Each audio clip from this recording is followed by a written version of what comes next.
नमस्कार साथियों, मेरा नाम शिवमूर्त है और मैं joint action committee of teachers UT Chandigarh का महासचिव हूं और भारतीय मजदूर संघ चंडीगढ़ का अतिरिक्त महासचिव हूं। साथियों, जैसा आप जानते हैं कि joint action committee of teachers UT Chandigarh अभी 23 अप्रैल को यूटी सचिवालय के बाहर एक प्रदर्शन करने जा रहा है। ये प्रदर्शन केवल हकों की लड़ाई नहीं, ये हमारे सम्मान की भी लड़ाई है कि बार बार डिमांड्स देने के बाद, बार बार मांगे रखने के बाद भी उस पर विचार नहीं किया जा रहा है। हमें तंग किया जा रहा है, हमें परेशान किया जा रहा है, हमारी मांगों की उपेक्षा की जा रही है। आज केवल बात एक शिक्षक की नहीं है, एक शिक्षक समुदाय की नहीं है, बल्कि यह सभी शिक्षकों के सम्मान की लड़ाई है। एक शिक्षक यूनियन एसोसिएशन जो कि सबको रिप्रेजेंट करती है, अगर उसे जाकर अधिकारियों के दरवाजों के बाहर खड़ा होना पड़े और अपनी बातों को रखने का उसको अवसर न मिले, तो यह ही बहुत ही अन्यायपूर्ण है।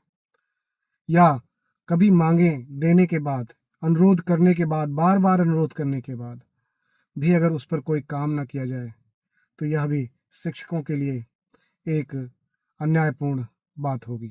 साथियों, इसी को मद्देनजर रखते हुए हमने 23 अप्रैल को चंडीगढ़ के सचिवालय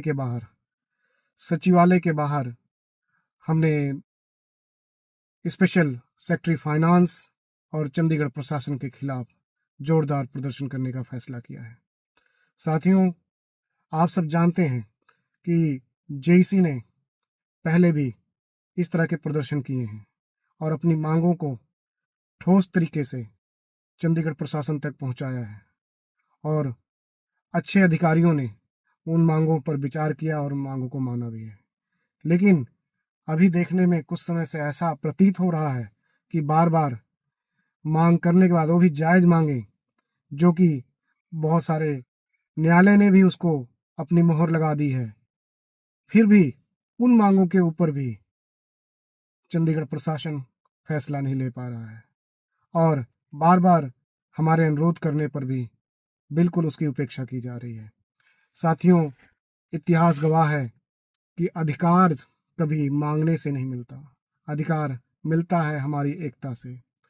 23 अप्रैल को आपकी उपस्थिति केवल एक भीड़ नहीं होगी, बल्कि एक चंडीगढ़ प्रशासन को एक संदेश जाएगा कि शिक्षक जाग चुका है और अपनी मांगों के लिए इकट्ठे होकर वो प्रशासन और सरकार के खिलाफ खड़ा होना भी जानता है।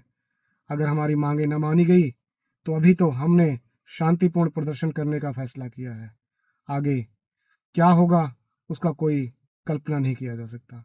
लेकिन साथियों, अपने व्यक्तिगत कार्यों को छोड़कर 23 अप्रैल को आप सबसे हाथ जोड़कर अनुरोध है कि शाम को 3 बजे यूटी सचिवालय के बाहर जरूर पहुंचें। 23 अप्रैल को यूटी की पार्किंग में पहुंचकर अपनी एकता का संदेश दें। हमारी एकजुटता ही व्यवस्था बदलने की ताकत रखती है। आप आएंगे तो आवाज बनेगी, आप आएंगे तभी आवाज बनेगी, आप खड़े होंगे तो व्यवस्था जरूर बदलेगी। आप सबसे मेरा विनम्र अनुरोध है कि आप सभी यूटी सचिवालय के बाहर 23 तारीख को जरूर पहुंचें।